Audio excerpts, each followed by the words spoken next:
అల్లం కూడా నూరేసుకుంటున్నా. జీలకర్ర అయితే నలిగిపోయింది.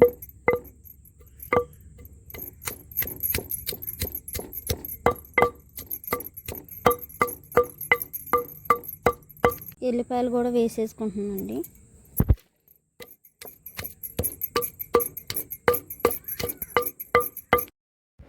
నా వీడియోస్ చూసే వాళ్ళందరికీ చాలా చాలా కృతజ్ఞతలండి. నా వీడియోస్ చాలామంది చూస్తున్నారు, వాళ్ళందరికీ థ్యాంక్స్. నేనైతే ఈరోజు చికెన్ పులుసు అయితే చేసుకోబోతున్నాను అనమాట. ఎలా చేసుకోవాలో చూపిస్తారండి.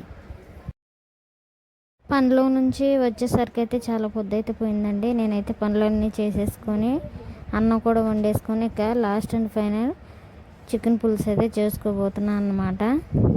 కట్టెల పొయ్యి మీద అయితే చేసుకుంటున్నానండి. గ్యాస్ అయితే అయిపోయింది, కట్టెల పొయ్యి మీదే చేసుకుంటున్నాను. కట్టెల పొయ్యి మీద చికెన్ పులుసు చాలా బాగుంటుంది. మీరు కూడా ఒకసారి ఇలా ట్రై చేయండి ఫ్రెండ్స్.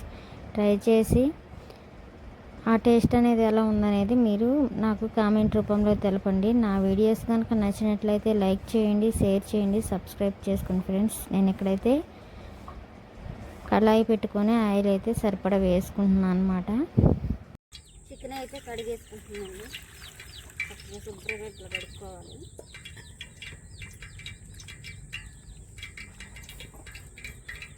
ఆయిల్ వేడెక్కిపోయింది.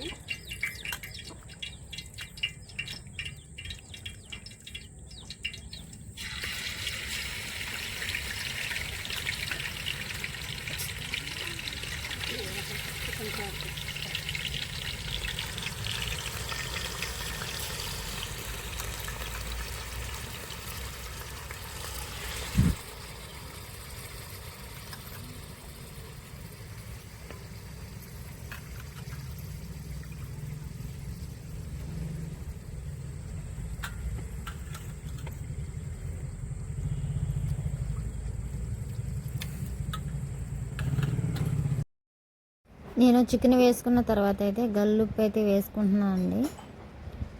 గల్లుప్పుతో పాటు కట్ చేసి పెట్టుకున్న ఉల్లిపాయ ముక్కలు, పచ్చిమిరపకాయ ముక్కలు కూడా వేసేసుకుంటున్నాను అనమాట. వీటిని వేసుకొని మనం బాగా తిప్పుకొని చక్కగా నీరు వచ్చేంత వరకు ఉడకనిద్దాం ఫ్రెండ్స్. ఈ వీడియోస్కి మీరు ఒక లైక్ చేయడం వల్ల నా వీడియోస్ అనేది ఇంకొంతమందికి చేరుకుంటుంది ఫ్రెండ్స్. ఒక లైక్ చేయండి. నా వీడియోస్ చూస్తున్నారు కానీ సబ్స్క్రైబ్ చేసుకోవట్లేదు, లైక్ కూడా చేయట్లేదు ఫ్రెండ్స్. మూత అయితే పెట్టుకున్నాం, నీరు వచ్చేంత వరకు అయితే ఉడికించుకున్నాం.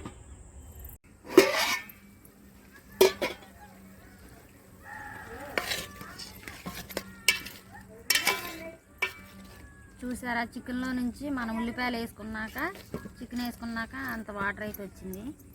ఆ వాటర్ ఉన్నప్పుడే మనం అల్లం వెల్లిపాయ తొక్కు అయితే వేసుకుందాం. ఫస్ట్ జీలకర్ర ముద్ద అయితే వేసేస్తున్నాం. దాంతోపాటు అల్లం కూడా వేసుకుంటున్నాను అన్నమాట.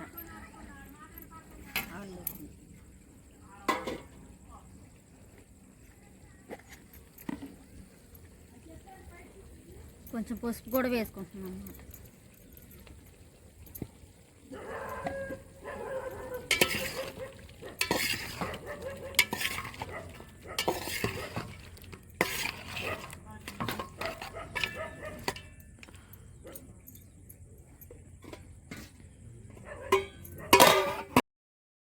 అల్లం వేసుకున్న 2 నిమిషాలకు మూత అయితే తీసుకున్నానండి.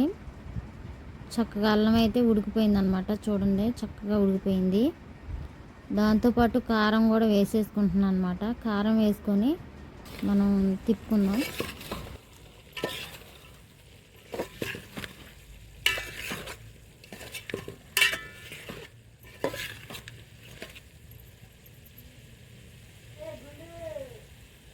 చింతపులుసు కూడా వేసేస్తున్నాం అన్నమాట.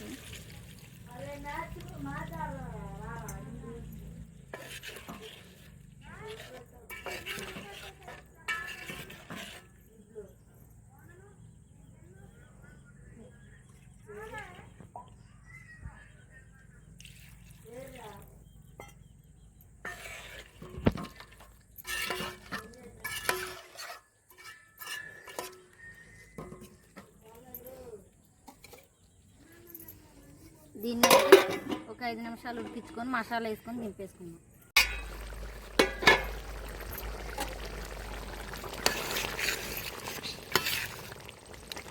చూసారా చక్కగా ఉడికిపోయింది అనమాట పులుసు అయితే. మనం మసాలా వేసుకొని దింపుకుందాం.